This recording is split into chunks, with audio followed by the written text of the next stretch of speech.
आज से पाठ शुरू होता है। 5वां पाठ है जीवन की मौलिक इकाई।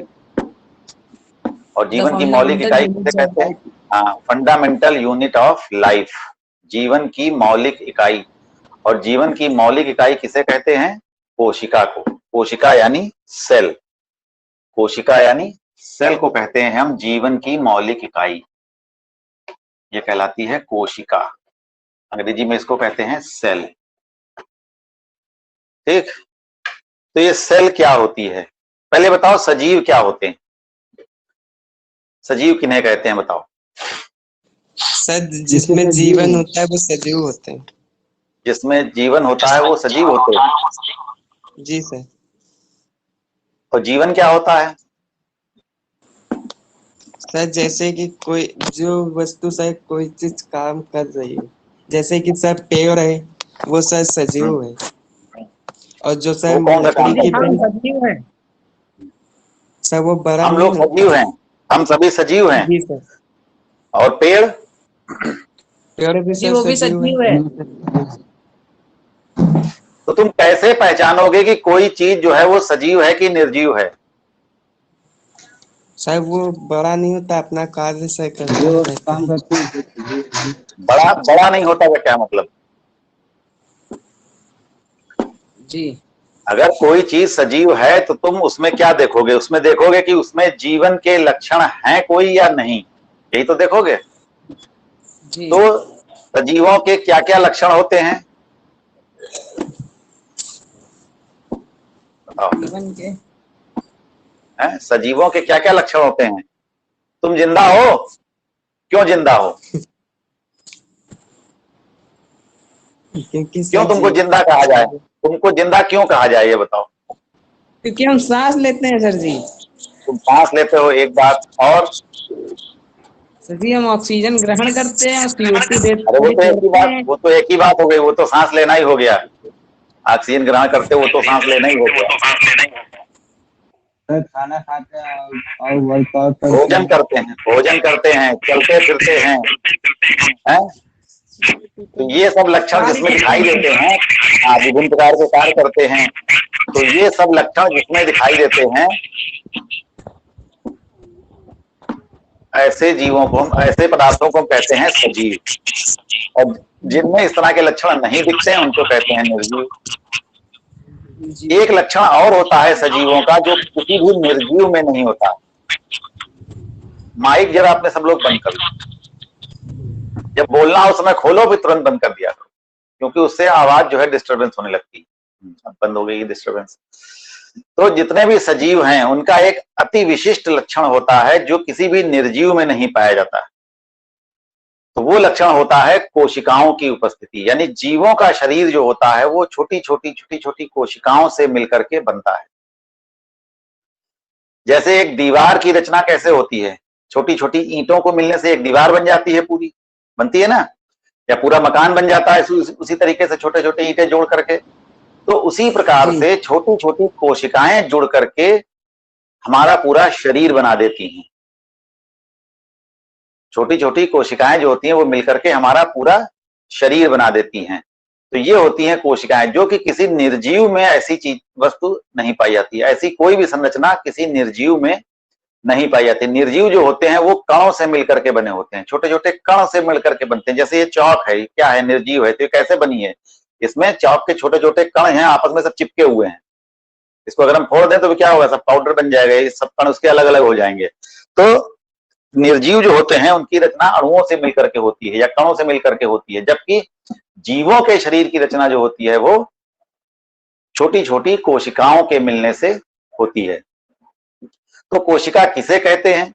तो कोशिका की परिभाषा यही कही जाती है कि किसी भी सजीव की या किसी भी जीव की रचनात्मक, क्रियात्मक तथा आनुवंशिक इकाई को कोशिका कहते हैं।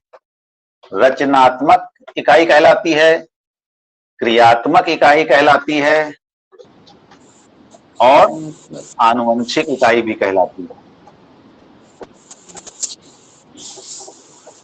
आनुवंशिक इकाई। तो किसी भी जीव की, मनुष्य की नहीं, केवल सभी सजीवों की, जितने भी जीव हैं पृथ्वी पर, सभी जीवों की जो मौलिक इकाई रचनात्मक, कार्यात्मक और आनुवंशिक इकाई जो होती है वो कहलाती है कोशिका। इकाई का मतलब क्या होता है? जैसे उसी चीज का इस्तेमाल बार बार होता है, मतलब उसकी किसी चीज को बनाने में अगर कोई एक छोटी छोटी चीज का इस्तेमाल बार बार होता है तो उसका मतलब उसको इकाई मान लिया जाता है कि उसी को जोड़ जोड़ करके बनाया जा रहा है। तो रचनात्मक इकाई क्यों कहते हैं कोशिका को? अब एक प्रश्न ये आता है कि कोशिका को रचनात्मक इकाई क्यों कहा जाता है? रचना इस शब्द में ही आ रहा है कि रचनात्मक यानी रचना करने वाली, किसी भी जीव के शरीर की रचना करने वाली जो इकाई होती है, जो यूनिट होती है या जिससे मिलकर के शरीर बनता है, वो इकाई क्या होती है? कोशिका होती है। यानी किसी भी जीव का शरीर जो होता है वो छोटी छोटी कोशिकाओं से मिलकर के ही बनता है। इसीलिए हम कोशिका को जीव की रचनात्मक इकाई कहते हैं, सजीवों की रचनात्मक इकाई कहते हैं। फिर दूसरी बात, क्रियात्मक इकाई किसे कहते हैं? क्यों कहते हैं इसको क्रियात्मक इकाई क्यों कहा जाता है? वो इसलिए कहा जाता है क्योंकि जितने भी हमारे शरीर में जितने भी कार्य होते हैं, हमारे शरीर में जितने भी कार्य होते हैं वो सब कौन करता है? सब कोशिकाएं मिलकर के ही करती हैं। जितने भी कार्य होते हैं वो सभी कार्य कोशिकाएं ही करती हैं। इसीलिए कोशिका को हम कार्यात्मक या क्रियात्मक इकाई भी कहते हैं। इसको क्रियात्मक इकाई के साथ साथ इसको कार्यात्मक भी कहा जा सकता है। कार्यात्मक इकाई या क्रियात्मक इकाई इसीलिए इसको कहा जाता है। क्यों कहा जाता है? क्योंकि शरीर में होने वाले सभी कार्य जो होते हैं वो कोशिकाओं के द्वारा ही किए जाते हैं। हमारा शरीर तो बहुत सारी कोशिकाओं से मिलकर के बना हुआ है, ठीक? सभी कोशिकाएं मिलजुल करके कार्य कर रही हैं। लेकिन जैसे अमीबा होता है, अमीबा के शरीर में तो एक ही कोशिका होती है, बस ये एक कोशिका है केवल। और भी बहुत से जीव हैं, पैरामीशियम है, क्लेमाइडोमोनस है, पौधा एक होता है? तो ये सब जीव एक कोशिकी है, यानी इनके पूरा शरीर ही क्या है? एक ही कोशिका से बना हुआ है। लेकिन ये भी सारे वही काम करते हैं जो हमारा इतना बड़ा बहुत सी कोशिकाओं वाला शरीर करता है। तो इसका मतलब यहां पर कि जितना काम हमारा इतना बड़ा शरीर कर रहा है वो सारा काम ये एक कोशिका भी कर रही है। तो सारे शरीर के कार्यों को पढ़ने की जगह पर अगर हम किसी एक कोशिका के कार्यों को अच्छी तरह से अध्ययन कर लें तो हमें पता चल जाएगा कि पूरे शरीर में क्या क्या काम होते हैं, मुख्य कौन कौन से मुख्य काम शरीर में होते हैं। तो क्योंकि सारी कोशिकाओं का अध्ययन करने की आवश्यकता उस समय नहीं होती है, केवल एक कोशिका के बारे में हम सब कुछ अगर जान लें तो इसका मतलब होगा कि हम पूरे शरीर के बारे में जान गए बहुत सी बातें। तो इसीलिए कोशिका को हम उसकी क्रियात्मक या कार्यात्मक इकाई भी कहते हैं। तो कोशिका जो होती है वो किसी भी जीव की रचनात्मक इकाई होती है और क्रियात्मक इकाई होती है। साथ ही साथ इसको आनुवंशिक इकाई भी कहते हैं। आनुवंशिकता का मतलब होता है जो लक्षण एक पीढ़ी से दूसरी पीढ़ी में जाते हैं, एक पीढ़ी से दूसरी पीढ़ी में, यानी माता पिता से संतान में, संतान से फिर उनकी संतानों में, फिर उनकी संतानों से उनकी संतानों में, इस तरह से लक्षण जाते रहते हैं। तो ये क्रिया भी होती है कोशिकाओं के द्वारा ही होती है, क्योंकि जब प्रजनन के समय जब युग्मक मिलते हैं तभी अगली पीढ़ी की कोशिका बनती है। तो उस समय वो जो युग्मक होते हैं वो भी तो एक कोशिका ही होती है और उसी के भीतर सभी लक्षण जो होते हैं जीन्स में पाए जाते हैं। तो ये कोशिकाएं ही होती हैं जो लक्षणों को भी एक पीढ़ी से दूसरी पीढ़ी में पहुंचाने का काम करती हैं। तो इसीलिए हम कोशिका को आनुवंशिक इकाई भी कहते हैं। लक्षणों का एक पीढ़ी से दूसरी पीढ़ी में जाना जो होता है इस क्रिया को कहते हैं आनुवंशिकता। तो ये कार्य भी कोशिकाओं के द्वारा ही किया जाता है, क्योंकि युग्मक जो होते हैं वो भी एक प्रकार की कोशिकाएं ही होती हैं। तो इसीलिए कोशिका को हम आनुवंशिक इकाई भी कहते हैं। तो पूरी कोशिका की परिभाषा क्या बन गई कि कोशिका किसी जीव की रचनात्मक, क्रियात्मक तथा आनुवंशिक इकाई होती है। किसी भी जीव की रचनात्मक, क्रियात्मक तथा आनुवंशिक इकाई को हम कोशिका कहते हैं। ठीक है, समझ में आई बात? ये बताओ। Yes sir. जी सर। Yes sir. अब ये पता कैसे चला कि जीवों का शरीर जो होता है वो कोशिकाओं से मिलकर के बना होता है या जीवों के शरीर में कोशिकाएं पाई जाती हैं, ये पता कैसे चला? तो कोशिका की खोज किसने की? रॉबर्ट हुक ने लगाया था, इसे स्वनिर्मित सूक्ष्मदर्शी से देखा गया था। हाँ, रॉबर्ट हुक जो थे वो उन्होंने सबसे पहले क्या किया था, एक कॉर्क की कोशिकाओं को देखा था। एक कॉर्क जो होती है, एक पौधे की छाल होती है, उस छाल की एक बहुत पतली सी पन्नी जैसी परत काट के निकाली थी उन्होंने, और उसको उन्होंने अपने द्वारा बनाए हुए एक सूक्ष्मदर्शी के सहायता से उन्होंने देखा था। सूक्ष्मदर्शी क्या होता है? ऐसा उपकरण जो उन वस्तुओं को भी देखने में सहायता करता है जिनको हम अपनी नंगी आंखों से सही ढंग से नहीं देख सकते। तो ऐसी चीजों को देखने के लिए जो यंत्र होता है उसको कहते हैं सूक्ष्मदर्शी, यानी सूक्ष्म वस्तुओं को देखने वाला यंत्र। तो इन्होंने अपना एक सूक्ष्मदर्शी बनाया था। तो इन्होंने अपना एक सूक्ष्मदर्शी बनाया था, और उस सूक्ष्मदर्शी के द्वारा इन्होंने उस कॉर्क की बहुत ही महीन सी परत एक काट के निकाली थी, और उसको इन्होंने देखा था उसमें। तो उसमें इनको क्या दिखा था? उनको इसमें छोटी छोटी मधुमक्खी के छत्ता देखा है? मधुमक्खी का छत्ता देखा है? यस तो सर। मधुमक्खी के छत्ते में ऐसे इस तरीके से दिखता है। Yes sir. तो उनको मधुमक्खी के छत्ते जैसी बहुत सारी रचनाएं दिखाई दी थी। इन रचनाओं को इन्होंने नाम दिया था सेल। इनको कहा था इन्होंने सेल, जो बाद में हिंदी में जब आई बात तो हिंदी में उसको नाम रखा गया इसका कोशिका।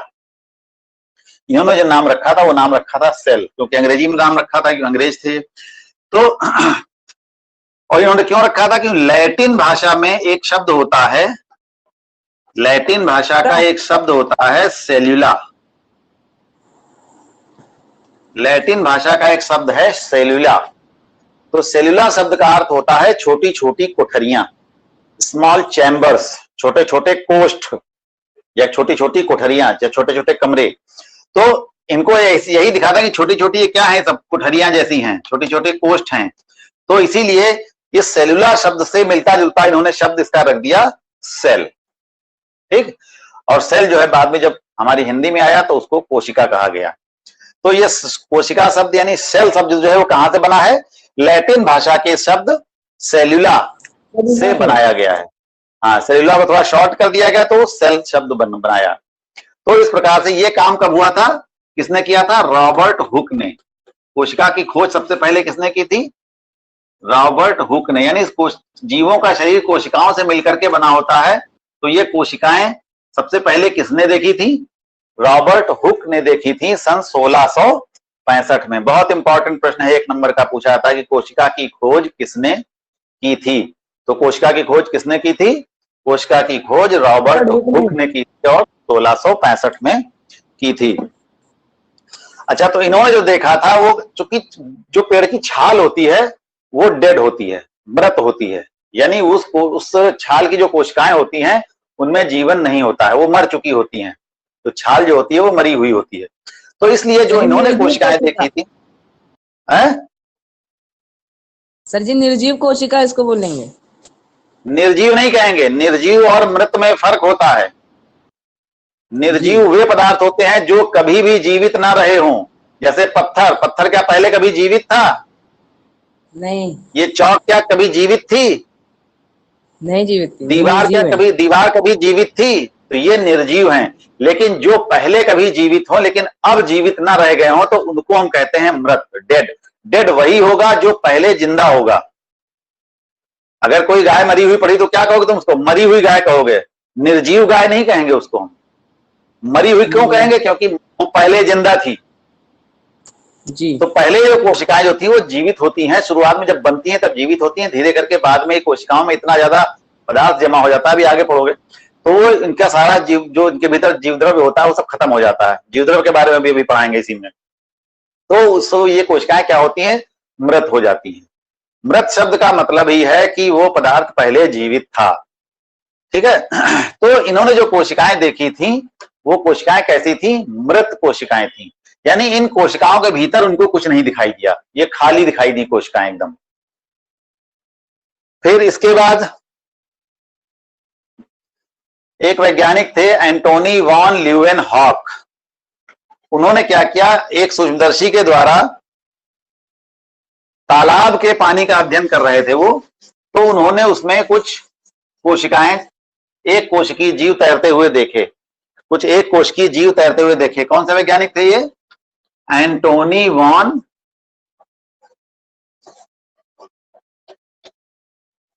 इनका नाम याद करो ठीक से, ल्यूवेनहॉक। एंटोनी वॉन ल्यूवेनहॉक, इन्होंने सन 1674 में सबसे पहले तालाब के जल का अध्ययन कर रहे थे, तो उन्होंने देखा कि उन्होंने कुछ एक कोशिकीय तैरती हुई कोशिकाएं देखी, एक कोशिकीय जीव देखे। तो इन्होंने सबसे पहले जीवित कोशिका को देखा था। जीवित कोशिका को सबसे पहले किसने देखा था? एंटोनी वॉन ल्यूवेनहॉक ने 1674 में सबसे पहले जीवित कोशिका का अध्ययन किया था, जीवित कोशिका को देखा था। और ये क्या कर रहे थे? सूक्ष्मदर्शी की सहायता से इन्होंने तालाब के पानी का निरीक्षण कर रहे थे, तो उसमें इन्होंने कुछ कोशिकाओं को देखा था, जीवित कोशिकाओं को। तो जीवित कोशिका की खोज सबसे पहले किसने की? एंटोनी वॉन ल्यूवेनहॉक ने सर्वप्रथम 1674 में 1674 में एंटोनी वॉन ल्यूवेनहॉक ने उसकी खोज की थी। ठीक, अब कोशिकाएं कैसे आकार प्रकार की होती हैं? काम तो धीरे धीरे करके इतिहास में तो बहुत कुछ चलता रहा। एक वैज्ञानिक आए थे मैथियास लीडेन, एक वैज्ञानिक थे मैथियास। जब कोशिका की खोज हो गई तो कोशिका के बारे में फिर अध्ययन किया जाने लगा। जब अध्ययन किया जाने लगा तो और भी कई बातें सामने आई। तो उनमें से एक थे वैज्ञानिक मैथियास लीडेन और थियोडोर श्वान। थियोडोर श्वान, ये दो वैज्ञानिक थे। अलग अलग ईयर में इन्होंने कोशिका के संबंध में कुछ बातें कही थी। उन बातों को हम कहते हैं कोशिका सिद्धांत। इनके द्वारा जो बातें कही गई थी कोशिका का अध्ययन करने के पश्चात, इन बातों को हम कहते हैं कोशिका सिद्धांत या सेल थ्योरी दी थी। इन्होंने कोशिका सिद्धांत दिया था। तो कोशिका सिद्धांत क्या होता है कि इन्होंने एक पहली बात ये बताई कि सभी सजीवों का शरीर जो होता है वो कोशिकाओं से मिलकर के बनता है। और ये कोशिकाएं जो होती हैं सभी जीवों की रचनात्मक तथा क्रियात्मक और आनुवंशिक इकाई होती हैं। ठीक, तीसरी बात इन्होंने ये कही कि, और इसमें एक और वैज्ञानिक थे विर्चो, एक वैज्ञानिक और थे विर्चो, भी बाद में इसमें जुड़ गए थे। विर्चो ने बताया था कि जो नई कोशिकाएं बनती हैं वो पहले से ही बनी हुई कोशिकाओं से ही बनती हैं, यानी पूर्ववर्ती कोशिकाओं से ही नई नई कोशिकाओं की उत्पत्ति होती है। उत्पत्ति मतलब उत्पन्न होती हैं, बनती हैं। तो नई कोशिकाएं जो होती हैं वो पहले से ही उपस्थित कोशिकाओं से ही बनती हैं। तो ये कोशिका सिद्धांत कहलाता है। इसके 3 तथ्य हो गए।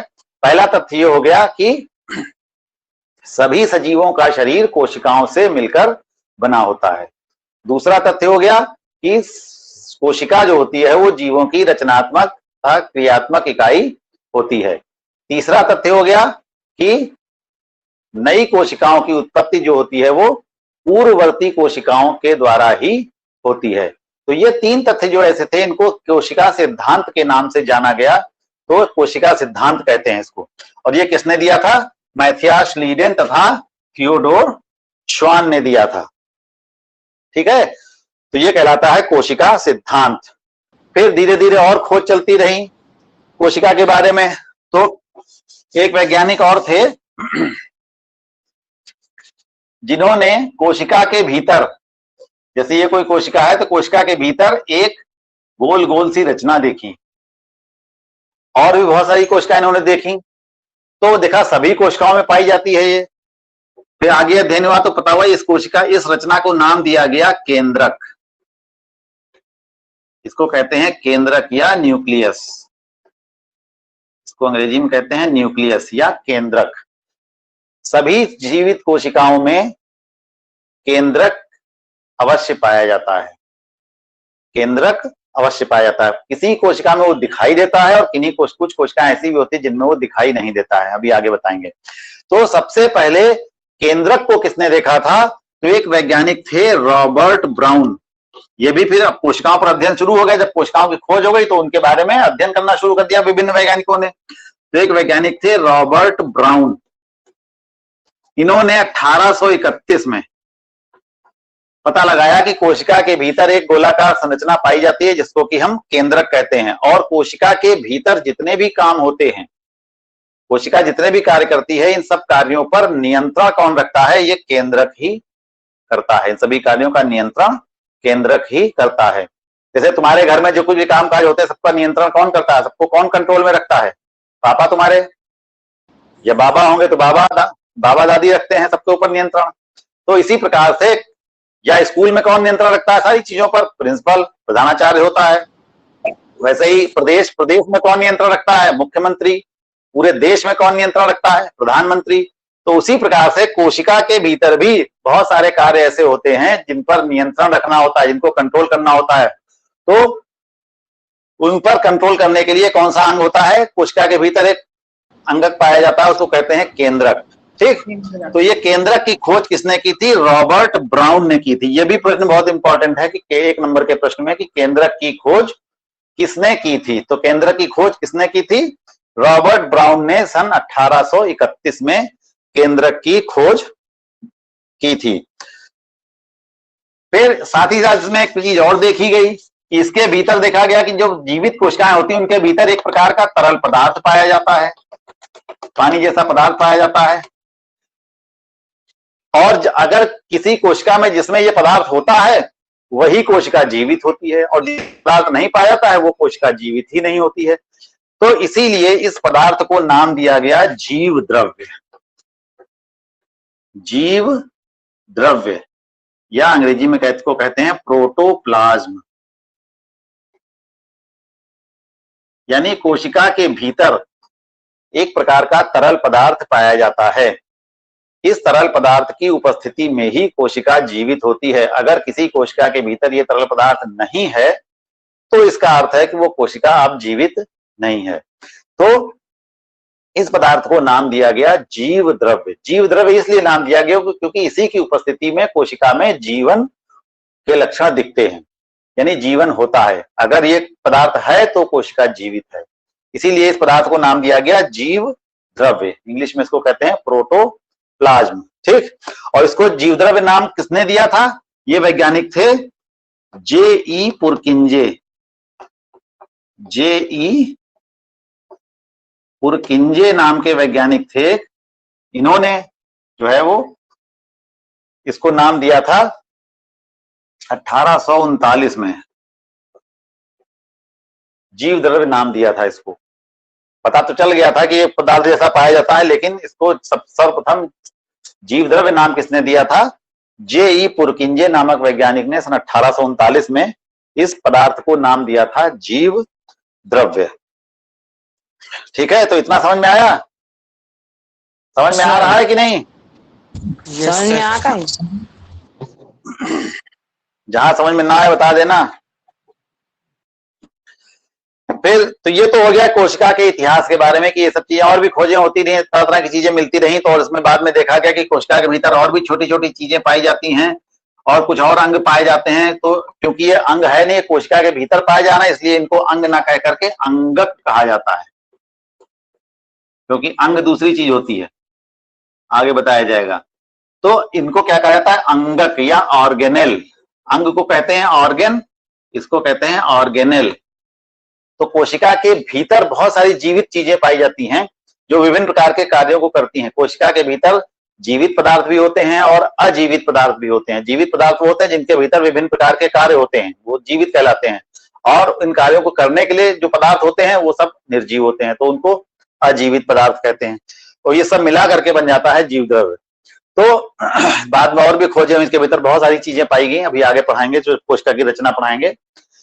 तो इस प्रकार से विभिन्न प्रकार के अध्ययन होते रहे और नई नई प्रकार की चीजें कोशिका के भीतर निकलती रहीं। एक चीज और देखी गई कि कुछ कोशिकाएं ऐसी होती हैं जिसमें केंद्रक नहीं दिखता है, दिखता नहीं है, लेकिन ऐसा नहीं है कि केंद्रक होता नहीं है। केंद्रक होता है लेकिन दिखता नहीं है। क्यों नहीं दिखता है? क्योंकि कुछ कोशिकाएं ऐसी होती हैं जिनमें जो केंद्रकीय पदार्थ है उसके चारों ओर एक झिल्ली नहीं पाई जाती है, यानी एक झिल्ली के भीतर, एक थैली के भीतर नहीं पाया जाता। अगर थैली जैसी बनी हुई है और उसके भीतर ये पदार्थ भरा हुआ है केंद्रक वाला, तो अलग केंद्रक दिखाई देगा, ये केंद्रक नजर आएगा। लेकिन अगर ये झिल्ली ना हो तो केंद्र की पदार्थ तो है, लेकिन वो सब कहाँ है, पूरे जीव द्रव्य में सब फैला हुआ है, तो वो तुमको एक स्पष्ट केंद्रक नजर नहीं आएगा। क्योंकि जब एक सारे पदार्थ को एक जगह इकट्ठा करके उसको एक झिल्ली से बंद कर दिया जाए, तब तो तुमको दिखेगा कि हाँ ये गोला दिख रहा है, ये केंद्रक है। लेकिन अगर वो झिल्ली ना हो तो क्या होगा, वो सब पूरे द्रव में फैला रहेगा। जब फैला रहेगा तो केंद्रक कहाँ बताओगे, तब ये होगा कि इसमें केंद्रक कहीं दिख ही नहीं रहा है। लेकिन दिख नहीं रहा है इसका मतलब उसमें है नहीं, है उस जो केंद्र के भीतर जो पदार्थ होता है, वो पदार्थ तो केंद्र के भीतर पाया जाता है, वो कोशिका के भीतर पाया जाता है, लेकिन वो सब पदार्थ एक जगह इकट्ठा होकर के घिरा हुआ नहीं होता, जिससे कि एक स्पष्ट केंद्रक नहीं दिखाई देता है। तो कुछ कोशिकाएं ऐसी होती हैं जिनमें स्पष्ट केंद्रक दिखाई देता है, और कुछ कोशिकाएं ऐसी होती हैं जिनमें स्पष्ट केंद्रक नहीं दिखाई देता है। तो जिन कोशिकाओं में स्पष्ट केंद्रक नहीं दिखता है उनको हम कहते हैं प्रोकैरियोटिक कोशिकाएं। प्रोकैरियोटिक कोशिकाएं या कोशिका, यानी जिनमें स्पष्ट केंद्रक नहीं दिखाई देता है, ऐसी कोशिकाओं को हम प्रोकैरियोटिक कोशिकाएं कहते हैं। और जिनमें स्पष्ट केंद्रक दिखाई देता है उनको हम कहते हैं यूकैरियोटिक कोशिकाएं, उनको कहते हैं हम यूकैरियोटिक कोशिका। और ये जो प्रोकैरियोटिक कोशिकाएं हैं ये बहुत कम पाई जाती हैं, ज्यादातर यूकैरियोटिक कोशिकाएं ही पाई जाती हैं। जितने भी जीवाणु हैं, बैक्टीरिया, इनका नाम सुना है जीवाणुओं का, बैक्टीरिया, तो ये बैक्टीरिया में या नीले हरे शैवाल, नीले हरे रंग के जो शैवाल होते हैं पानी में पाए जाते हैं, इन शैवालों की जो कोशिकाएं होती हैं वो प्रोकैरियोटिक होती हैं। और इसके अलावा जितने भी जंतु हैं या पौधे हैं वो सभी में यूकैरियोटिक कोशिकाएं ही अधिकतर जीवों में पाई जाती हैं। जितने भी जीव तुम अपने चारों सॉरी तुम जितने भी जीव अपने चारों तरफ देखते हो उन सभी जीवों में कौन सी कोशिकाएं पाई जाती हैं मुख्य रूप से? सब ज्यादातर यूकैरियोटिक कोशिकाएं ही हैं।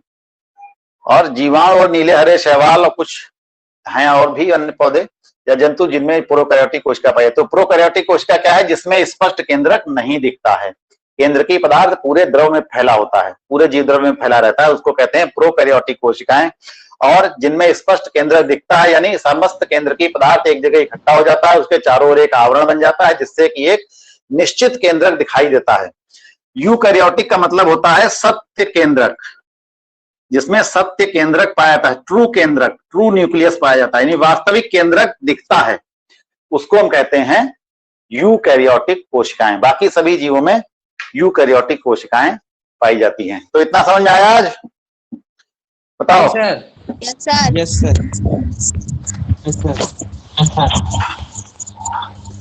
तो अभी तक जो कोशिकाएं देखी जाती थी वो सूक्ष्मदर्शी से देखी जाती थी। सूक्ष्मदर्शी में भी धीरे धीरे करके और भी चेंजेस किए गए थे और अच्छे तरीके से दिखाई देने वाले।